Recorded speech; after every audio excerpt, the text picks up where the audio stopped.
No problem.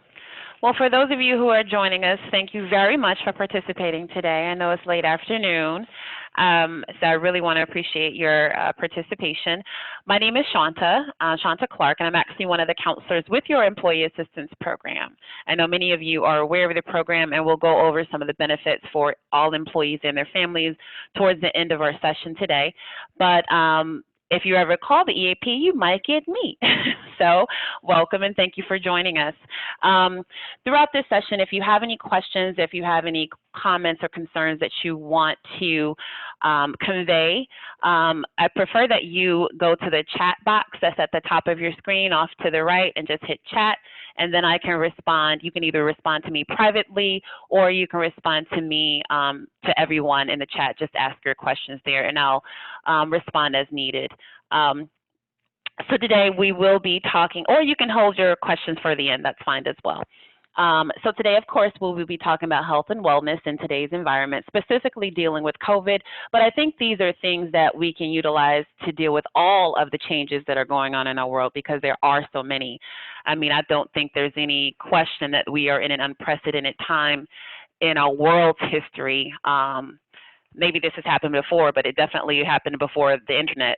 So we weren't seeing all of the effects of the pandemic and the social issues as they are occurring in real time before. And so that in itself leads to its own sense of stress, anxiety building for a number of different reasons. So we'll talk about some of those issues that we are currently facing, and then how to recognize how those things that we're managing or trying to deal with on a day-to-day is manifesting in our bodies and recognizing with the signs of distress that come up. And then in turn, trying to learn some new strategies to help alleviate some of those feelings of distress and stress in our lives. And then we'll do a little breathing exercise, which I think will be helpful. And then, as I said before, we'll talk more about the EAP and its benefits for all employees and their family members. So just getting started, these are some of the issues that people, because as I said, I'm one of the counselors here. So these are some of the things that I experience when I'm receiving the phone calls. I've experienced it personally and professionally, all of these symptoms, and you guys might recognize some of them. I think the biggest thing that hit us first was the life disruption, right?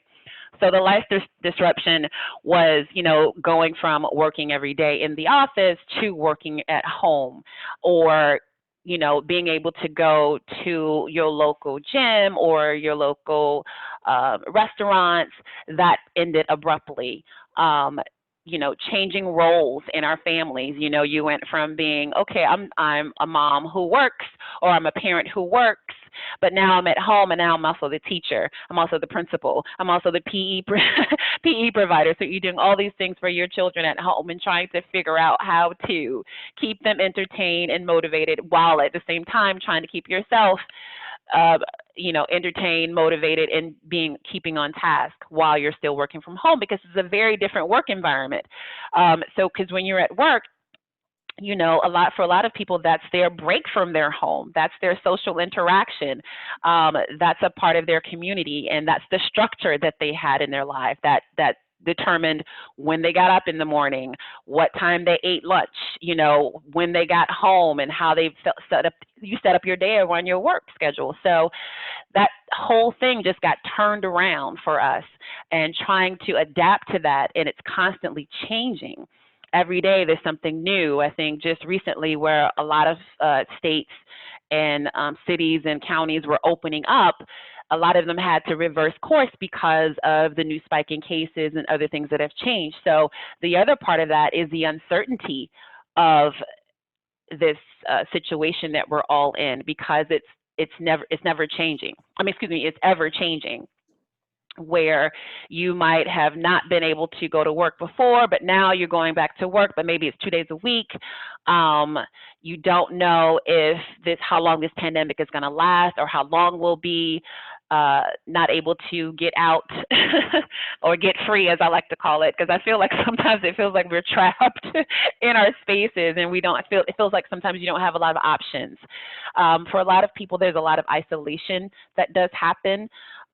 For those of us who are working and have to deal with the public or even have to be in the workplace, sometimes we have to come home and we're isolated from our families. Because of the nature of our job, it's keeping us in contact with other people, possibly exposing us to the virus. And so now we're worried about our own personal safety. You know, when I go to the supermarket, how do I protect myself? How do I not bring this home? If I'm able to see family members, how does that happen? What does that look like? And that's also a big thing. We're not able to connect with people how we used to. We're not able to support people the way we want to, or get the support the way we're used to. I get a number of calls from funeral directors or people who've had, loss in their life. The way we normally grieve is not traditionally able to be played out, so to speak. We're able to, usually where you would grieve, for some people, you would have a large gathering, a funeral service with tons of friends and family that are there fellowshipping and enjoying each other and supporting each other. And now some funerals you're only able to attend via Zoom. And so that grieving process seems incomplete for you. Not being able to get connected with your mom, with your families, that home would probably maybe your avenue of support or stress relief. I know for myself, I live up north in Philadelphia, but the majority of my family is in Atlanta, and I haven't seen them in a year. Been at home and been to Georgia in a year, which is the longest I've never been apart from them in my 45 years of living. So that's an adjustment. Just not having that connection has been daunting for a lot of people. Many people are feeling burnout that's going on for them, because maybe before, where you were working your basic 40 hours a week, or perhaps even a little bit of, maybe if you were blessed to get overtime, maybe 50, but now some people are doing 60 and 70 hours a week more than they normally would. Or if they are keeping to their 8-hour, 9-hour, 10-hour schedule, the intensity of the work has changed. And so that has had an effect on people, and people have an extreme amount of burnout through all of that. Some of us are affected financially, what's going on. Some of us have had, our second job might have been at the local restaurant or the bar, or at a local retail mart that has had to close down, either permanently or just because of what's happening right now for temporarily. But regardless, it has affected your finances. That's a whole level of income that your household would no longer receive. It's affected our communities. You might have people within your communities that you normally connect with, that you care about. They might be losing their jobs. They may have been sick with COVID. They may have lost somebody from COVID or the effects of COVID. And then you're wondering, okay, am I going to be next? How will this affect me? Anxiety is also, builds up with all of this, because with the finances and the not having the normal way that we're able to cope, whether it's going shopping, which was mine. I'm doing a lot of online right now, which is probably not the best for my finances in this moment, but whether it's going to the mall, having brunch with friends, going to the gym, going to grandma's house, or hanging out or taking your children on play dates so they can get their energy out, or just going to the playground. Just anxiety provoking. I remember when I first started venturing out to get the essentials that we all need, I stopped going to the supermarket because for me, it was just too much interaction with people. And so I started going to the drugstores that were open just to get some small necessities. And even then I was worried about, okay, this person is coming down the same aisle I'm going down. So do I need to move? What do I do? The fight of whether or not to wear a mask or not wear a mask, feeling like your personal freedoms are being attacked because of the need for everyone, or the request for everyone to wear a mask. And so a lot of that is happening, right? So we're grieving over the loss of people. We're grieving over our way of life that has ultimately changed, and the uncertainty that we don't know how much it has changed, or it will change, or how long it will be changed.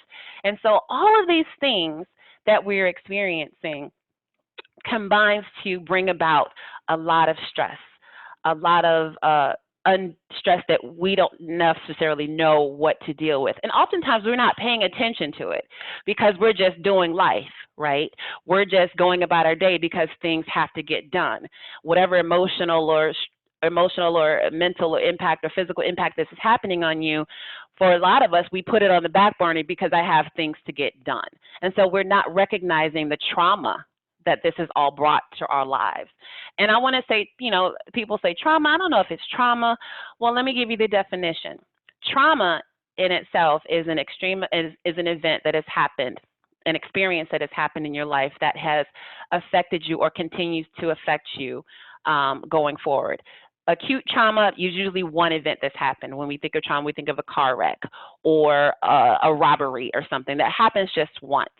But I think what we all around the world, particularly in our country right now, because that's where we are, I think we're having this complex trauma. And that's when you have continuous experiences that have deep impact and oftentimes negative impact on our daily lives, on our mindset, on our physical abilities. That is something that we are experiencing daily, whether it's watching the news and seeing the cases rise or the number of people that have died in such a short amount of time. That in itself is a trauma that we experience. And so oftentimes we don't know, because we're just living our life, how these things are manifesting in our bodies, in our systems, and how it's affecting us. So we're going to talk about how to recognize some of the signs of distress. And this is one of the first key to stress manage it. How do I know when I'm stressed? How can I tell, right? So you have all those things. We know kind of where it's coming from, but now we figure out where it's coming from. How is it manifesting in our body? Is it manifesting with us physically? Well, yes. Some of you, and we all feel it differently because we're individuals, so we experience stress differently. But for some physical signs of stress could be headaches that normally you don't get, tension headaches that kind of come to the frontal lobe where you're rubbing the side of the temples of your head. Or some of us have that knot at the base of our neck that tends to spread out through our shoulders, where it feels like our shoulders are hunched up to our ears. That stress is that's their muscle stress, muscle weakness and exhaustion. Many of us don't have an appetite anymore. Just not able to eat because you're thinking about all the things that we just talked about on the last slide.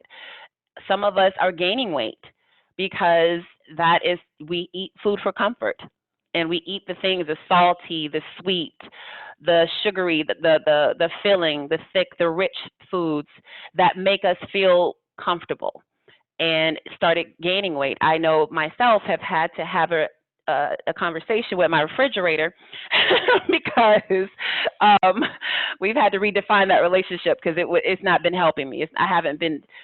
We haven't been best friends. So now we're on a new course to where I've agreed to only, when I do shop, to buy only healthy items that feed my energy, that feed my physical body versus just for the moment, but over a long haul. So maybe I won't buy, those ice cream sandwiches that I love and have no willpower against. But maybe, perhaps, I'll buy an icicle pop, or I'll make my own icicle pops because I can determine the ingredients that go into that. So changing my eating to help that. Some of us are sleeping. Sleep has been interrupted or disrupted in a certain sense. Maybe you're sleeping less than usual because of all of the things that we were just talking about. Your mind is constantly racing. You're constantly thinking about the next thing. What do I have to do next? Did I do this? Did I do that? And your mind won't shut off. So if your mind's not shutting off, it's hard for you to get that rest. Or you're waking up in the middle of the night, because, I forgot to do something. I'm going to have to do this. That is a disrupted sleep pattern. Some of us are sleeping more because the sleeping life is a lot less stressful than the waking life, because you don't have to think about doing anything. You have to do anything. It's just a sense of calm and peace. So we find ourselves trying to take more time for sleep than necessarily. Becoming fidgety with our bodies, not being able to stay still, sometimes having panic or anxiety where your heart is palpitating. Maybe you're getting sweaty palms, sweaty forebrow. All of those things are physical signs that something is going wrong with your body. It is some sort of stress that is happening to your body. It could be something medical, but it could be something also psychological that could be happening. Could be both. But whatever it is, it's a key to say, hey, that headache that you're having, it's almost like there's a little knock on your head. Pay attention. I need help, right? Some of the mental things that may be signs of distress for you. I was talking with someone today, and they were talking about the lack of concentration and focus that they've had while at work, not being able to concentrate, not being able to retain new information because their brain is so clouded up with other things. So you may have your schedule or your tasks for the day, and then just one thing will throw you off, and you can't even comprehend what that one thing is because you're like, what is this I'm supposed to do? Wait, I don't understand it. And you have to read the same task over and over again just to comprehend what you're reading. A lot of anxiety comes up for you, depression, where you're not wanting to get out of bed, or you're not able to enjoy the things that normally would bring you some sort of relief, or that you normally would enjoy, like if there's a hobby that you're no longer doing, or maybe you were, love to be with your family, but now you're trying to isolate yourself. Or maybe you were chatty with coworkers and now you're not answering emails or not picking up your phone to have just general conversation with them. Some people, there's confusion that goes on when we're stressed out. We get confused. I was talking to a woman the other day, and she was saying how, she lived in the same home for the past 30 years, and as she was driving home, she couldn't remember how to get there. She just looked up one day and found herself looking around like, how did I get here and where am I? And, it took her a few moments, but it just kind of shocked her that she couldn't remember how to get home and how she had gotten off track, because her mind, she wasn't focused on what she was doing. Her mind was elsewhere. We tend to have increased negative thinking. I think on our best days, we are our own worst critics. And so in times of stress, that critic seems to be on overdrive, where everything you do, you're blaming yourself, or you're saying this is wrong, or you're feeling hopeless or helpless. You're telling yourself very negative things, and that tends to increase when we're stressed. Some emotional signs that come up for us as well, I think, because many of us are in close contact with our family constantly, sometimes 24 hours a day, sometimes we become a little less patient with the loved ones that are in our home. Maybe we're a little bit more snappish with our spouses, and maybe we are less tolerant of the coworker that irritates you, over the phone at this point. Sometimes, again, I was mentioning earlier, we withdraw from our loved ones at times, either because we just don't feel like being around them, or because we feel like our mood or who we are is going to be a burden and would bring that person down. Some of us have the opposite, we don't feel anything.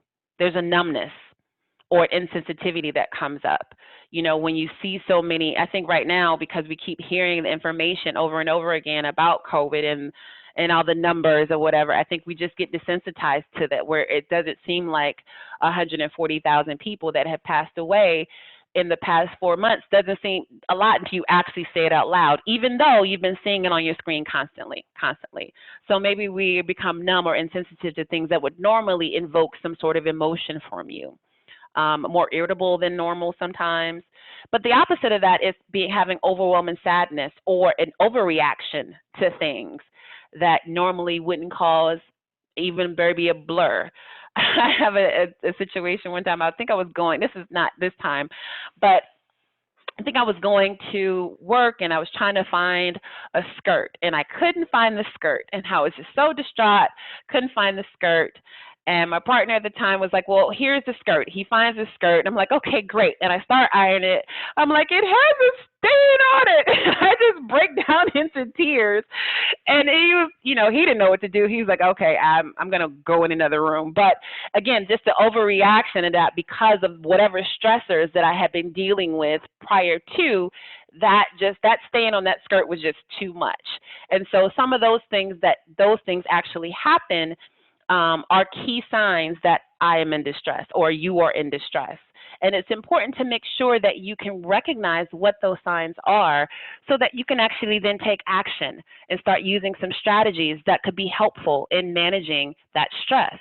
So for physical stress, the biggest thing that you can do for yourself is increase your physical activity. And I'm not saying, just order P90X and start working out, like an animal at home, but go outside, take a walk.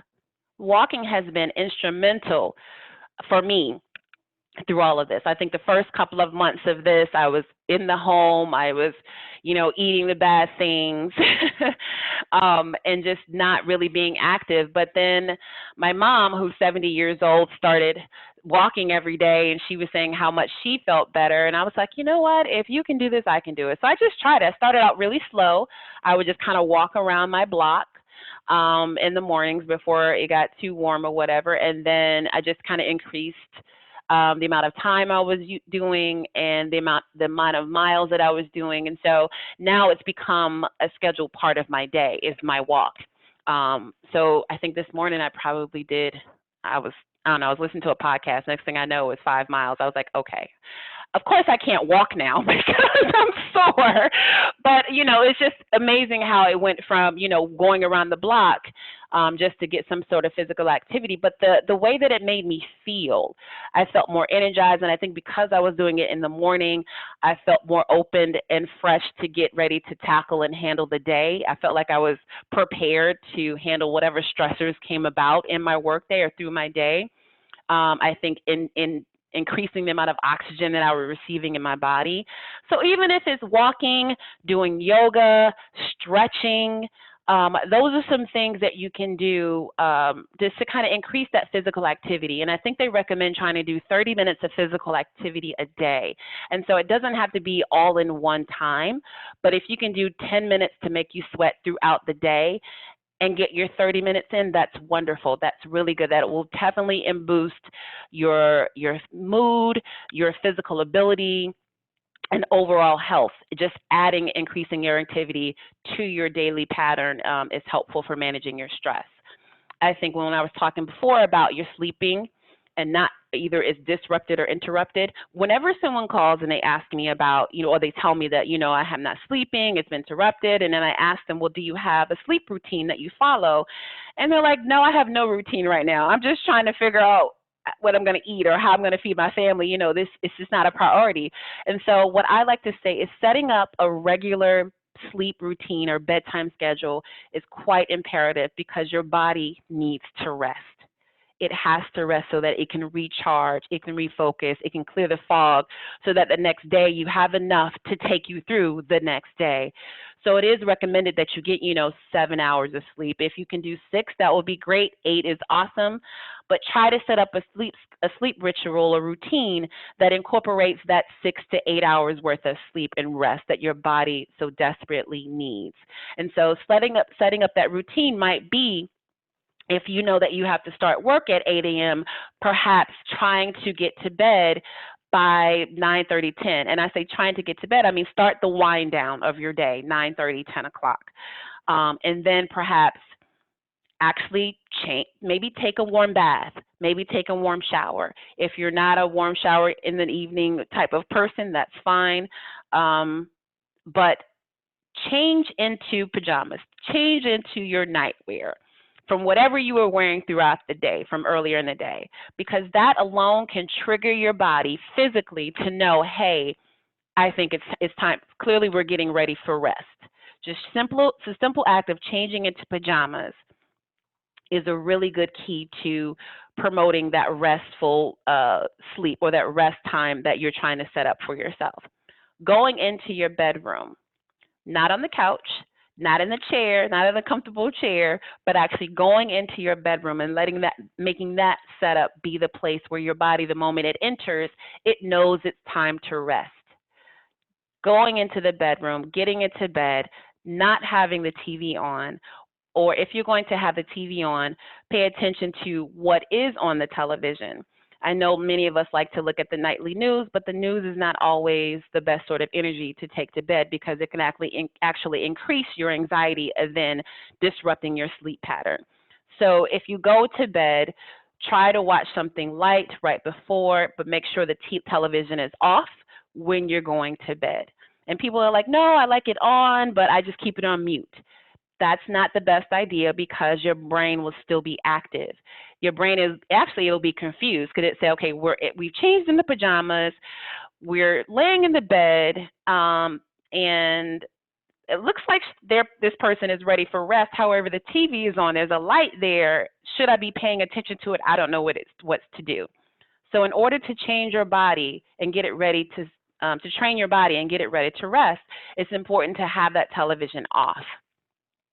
You might have a humidifier or some sort of aromatherapy that's going, that can be helpful. Oftentimes I like to listen to either a podcast or an audiobook or some sort of meditation app that I may have that's very soothing to go to sleep with. A really good podcast that I liked is actually called Get Sleepy. It's very simple. So however you are able to receive your podcast, whether it's on iPhone or Android or Google, however you receive your podcast, if you're able to pull up the Get Sleepy podcast, it's a free podcast, and it's very nice. I don't know what it is about British people and their accents, but it seems to be very soothing to me. But it's this British person telling a story that has absolutely no plot, but it gently kind of grabs your attention. But the description, the way that they tell the story, the way that they describe the things, they'll be talking about, with the lovely field of violets and the velvet of the petals, and of course, I'm not that person. It just sounds better British. People are saying it. But it's a really, really nice podcast to listen to. And the more you listen to it, the more, if that's a part of your routine, the moment you start to hear it, your body automatically starts to relax because it's already being trained.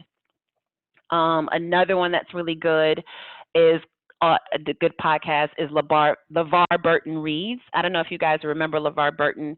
He used to do Reading Rainbow back in the day where he would read children's stories. Well, this podcast he's doing reading stories that he enjoys, and he has a very, very nice voice as well. His stories actually have a plot and they're a little bit more involved than the ones on Get Sleepy. However, the whole point is to take you out of that anxiety-ridden mind that you have worried about the present, but it puts you in another place, but not into your anxiety place. Of course, there's meditation apps that are helpful. One is called Calm, C-A-L-M. Another one is called Breathe, and they have guided meditations. Another one is White Noise, and noises that are helpful, whether it's a crackling fire, a beach scene, a babbling brook, a forest. Some of the sounds are traffic. Those of us who live in the inner city before, that may be soothing for them. So it's just various things that, again, take your mind away from the anxieties or the things that you've been rambling about in your brain and actually putting it in a place elsewhere so that you can get rest. And bedtime routine is highly, highly important to help with disturbed sleep patterns. I think mentally, the same thing. I talk about a bedtime routine. I think you need to have a general routine period because the biggest thing I've mentioned is our life has been disrupted. So trying to find some sort of structure for your day is very important for relieving the anxiety and the stress that comes about when you don't know what's coming next. So, planning out your meals, when to eat. There's so many people that, they get so busy or their schedule is so off, they don't even eat until 4 o'clock in the afternoon. And by then, your body is depleted of nourishment, depleted of energy, or anything that's going to make it function. So you probably went through a fog the entire day and not even realized it. So plan your meals, structure your day, plan your mornings, get up at the same time every day, go to sleep at the same time every night if you can. Keep something consistent because we have a world of inconsistency, this is something that you can control for yourself. So setting up a scheduled day is also helpful. And then also, when you think about it, if you take some time the night before or right after you get off of work and write down some of the tasks, the important tasks, maybe 3 goals that you want to handle for the next day, that automatically sets yourself up for stress relief because when you wake up the next day, you don't have to think, what do I need to do? It's already planned out. You already know. It's one less thing that your mind has to think about. So that helps you mentally relax and break that stress. I think when we're talking about losing concentration and forgetting things, I know stress affects short and long-term memory as well. Sometimes it's helpful to write things down on a notepad where you keep important ideas or important thoughts so that you can recall them as you need them, as you pull them out. I think it's also important to take mental breaks throughout the day. Don't just sit at your home desk and just focus on that the entire day looking at a screen. Take the time, take the walk. Maybe use your 10 minutes to take that walk then. Go sit and breathe for a minute. Call the EAP to vent about all the stresses that you're currently feeling. But again, take that time take the mental breaks throughout the day so that you're not totally done and depleted by the end of the day. That's really, really helpful for keeping your mental stress intact. Now, emotionally, what I think is helpful is because I think when we're stressed out, we were talking about all those negative thoughts and negative thinking, and we have all these other things that are flying around in our head, all these major things and things we have to do and thoughts. They're kind of floating around like a feather, and you can barely grab it. Well, when you start to journal, it actually gives you the control back over those thoughts, over those feelings. It's like picking that feather up, taking it, and using it as a quill to write everything down so that you can actually have something tangible to look at, to assess the feelings and the thoughts, and then rationalize what's important, what's unimportant. What are the things I can control and can't control? Acknowledging the feelings that you have. I know this one woman, she really her journal is specifically just for when she's stressed out. She writes a stream of consciousness. There's no editing, there's no topic. She's just writing how she's feeling. She closes it up and puts it away. Because that's for her, is taking control over those feelings and those thoughts. And I'm not saying you have to journal every day like Dear Diary, but it might be helpful to take a moment to kind of write those things out so that you can see them and have more control over them. Another good task is to take an inventory of your support resources. When we're stressed, we often forget what we have, what tools we have around us. And that's what we're building here. These strategies, look at them as tools and building up your toolbox so that when you are stressed, you have resources, you have things to pull from. Write down what your resources are. Who are your resources? Who are the people in your life that are able to support you? Because everybody's not for everything, right? So pull your resources. Who are they? What are they? Is it exercise? Is it journaling? Is it cooking? Is it watching TV, something funny and mindless, right? Some of the things that help me emotionally is to kind of fit the physical, the emotional, and feeling less isolated. I've been listening to these IG DJs that have been on Instagram, particularly D Nice, because he has these dance parties, and it's I literally just twirl around my apartment. You can even have the family join in and have a dance party just to get some release and get all of the anxiety, get that energy out.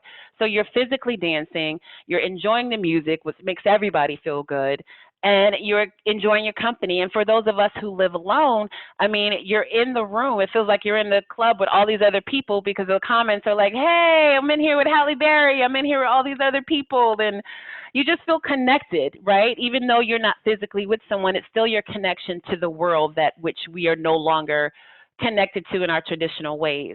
So just trying to find the things that help you, whether it's have the resources, making sure you utilize them, talking with other people. We often like to not put our burdens on other people. We're like, oh, well, they're going through something. Oh, I don't want to hurt. I don't want to bother them. Your friends and your family are your resources. The same way they call you up, you need to call them up for support if they have the ability to support you. They are a part of your tools, and you need to use them. Write motivational self-notes in your pocket to remind yourself all the wonderful things about yourself to combat those negative thoughts that come into play. Sometimes you might need to speak with a therapist or a counselor. And people always ask, well, when is a good time to do that? Anytime you want. Anytime you want. When is it important to call the EAP? Anytime you want.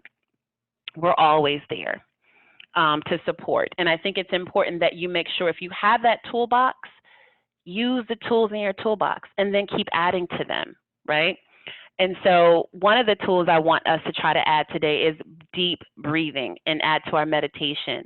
Because when everything's out of control, the one thing you do have control over is yourself and what you do. So breathing is one thing that we do automatically, hopefully. And so I want to teach us how to breathe. Most of us walk around and we do what they call subsistence breathing. I don't know if you've heard of subsistence farming before, but that's when farmers make just enough crop and farm just enough to kind of take care of their families and possibly, sell some things in the market so they can get by. But what happens when there's a natural disaster or a natural event that happens, whether it's a tornado or a flood or a drought that comes through, then that little bit of supply that family had just survived has depleted, and their life can't go on as it should, or if at all. And so what we do as humans is we subsistently breathe, which means we do shallow breathing, just enough so we can take that walk or we can take that breath. Say those words. And so what I want us to move is from subsistence breathing to conscious, mindful breathing, to where we are really paying attention to the air and the energy that we're bringing into our bodies. And so I want us to do this breathing exercise. I want you to picture your lungs as balloons. And when you're taking in the air, just think of how a balloon takes in air. It fills up from the bottom out and up. And that's kind of like the shape of our lungs. So today we're going to learn our own lung capacity and learn that when we are doing that deep breath, the type of breath that we're supposed to be taking and how much we can hold within our lung capacity. So I'm going to go over the exercise first, and then we will do the exercise together. So for right now, if you could get into a comfortable position, making sure your feet are flat on the floor and your back is straight. If you happen to be in your bed, if you could put your feet to the side and put them on the floor, or if your bed is too high, you can stretch them out in front of you. But making sure your back is straight, either up against the wall, your headboard, or your chair is fine. Your hands in a comfortable position, perhaps in your lap or to the side.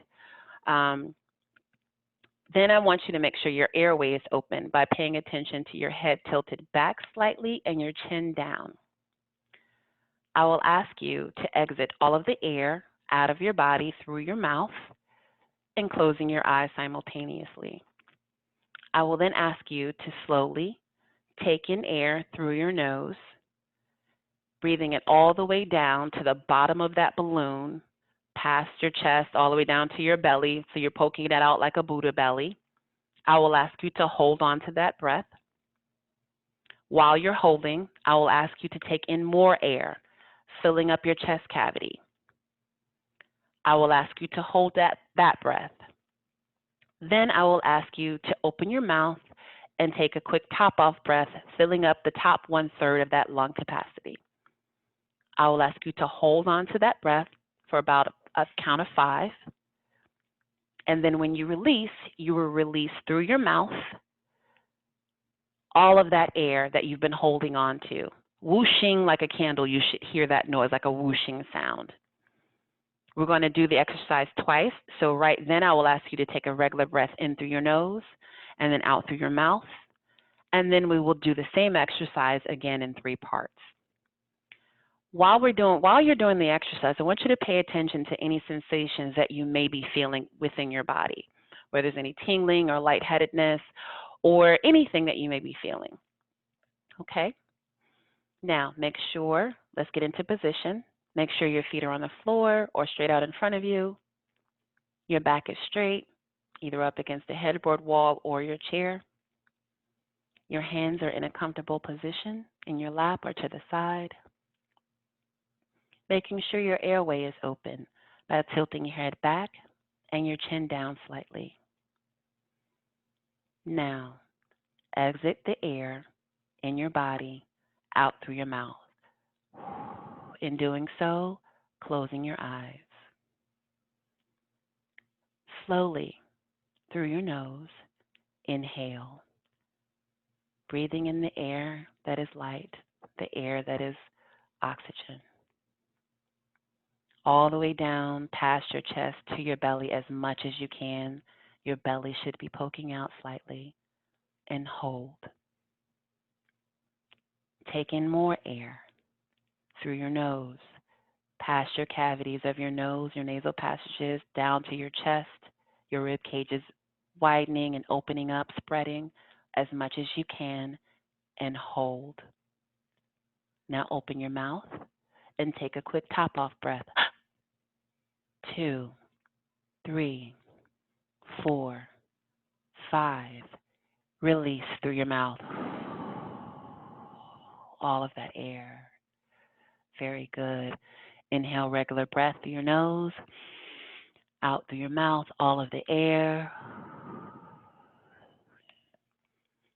Now slowly through your nose, take in air. Past your throat, past your chest, all the way down to your belly, poking out. And you're holding on to that air, holding on to that life. Now, inhale more air, filling up your chest capacity, opening up those ribs. Shoulders are going down, taking in as much as you can, and hold. Now open your mouth and take a quick top off breath. 2, 3, 4, 5. Release through your mouth. Whooshing. Now inhale through your nose, regular breath. Out through your mouth. Inhale through your nose. Out through your mouth.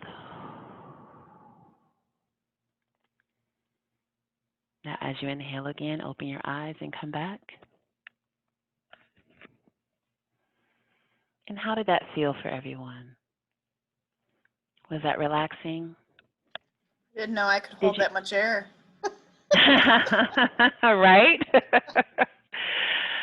That is the type of breathing that we're supposed to be breathing when people talk about deep breath, because we're utilizing all of the organs and the muscles and nerves from our nasal passages all the way down to our tailbone to breathe. And so whenever you're practicing yoga or doing an exercise that you may find online, a breathing exercise, that is the breath that you're supposed to take. And you don't have to cut up in 3 parts like I did. I just wanted you to see it. But taking that full deep breath is what helps to calm your heart, relaxes your system, and helps to clear your mind.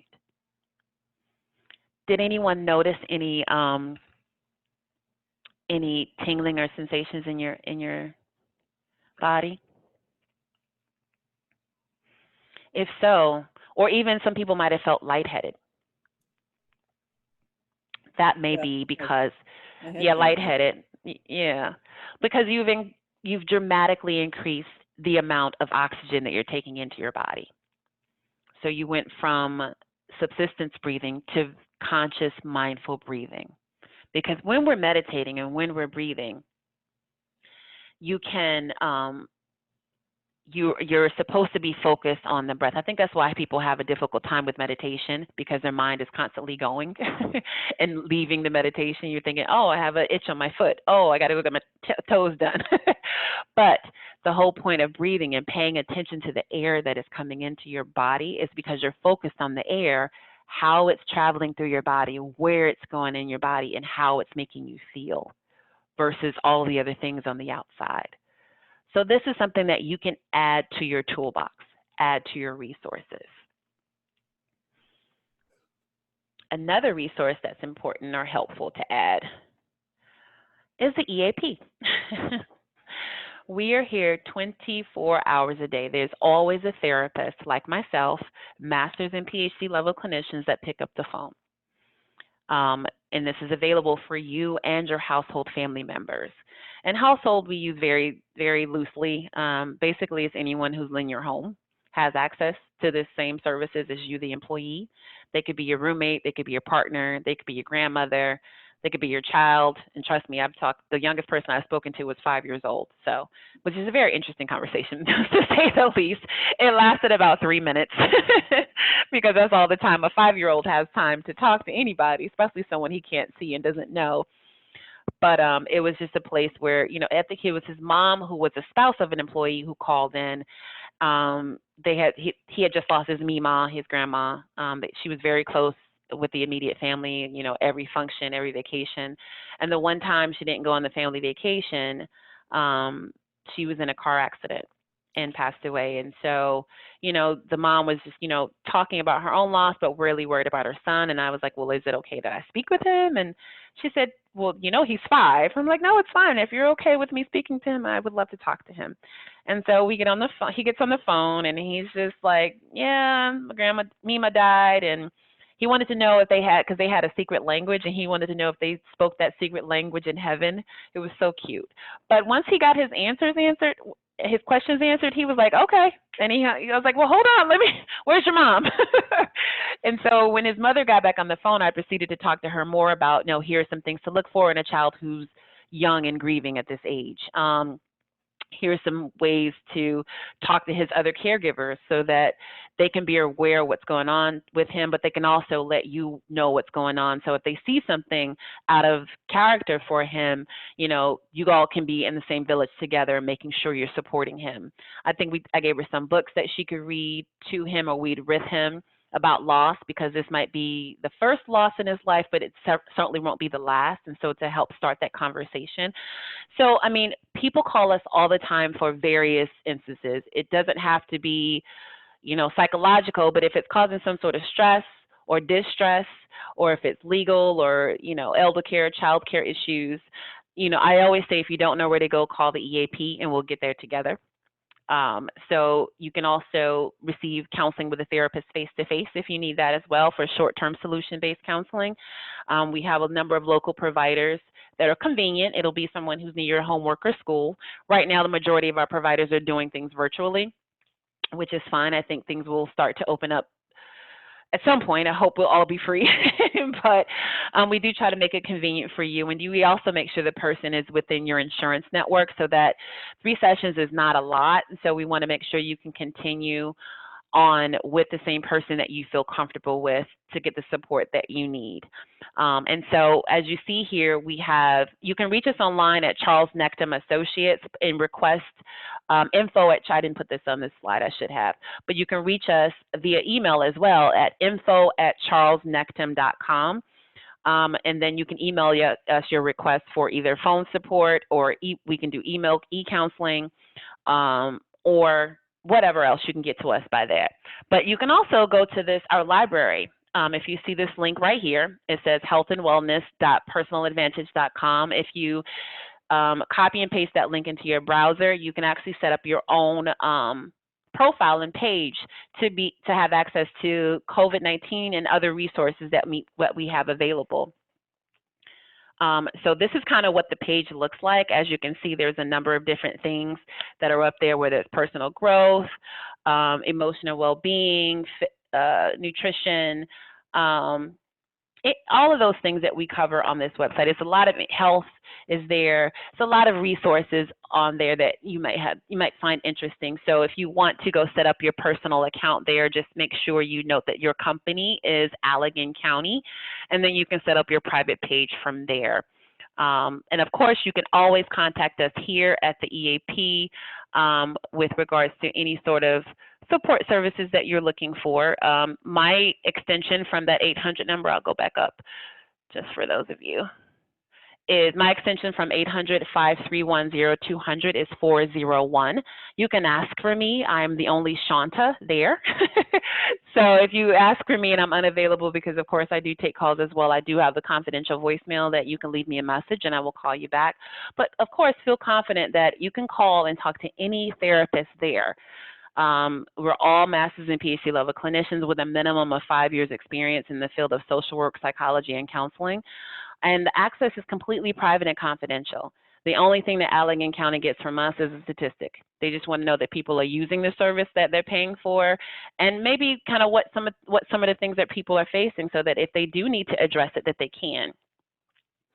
I don't know if people have any questions for me. I know I think we're recording this right now.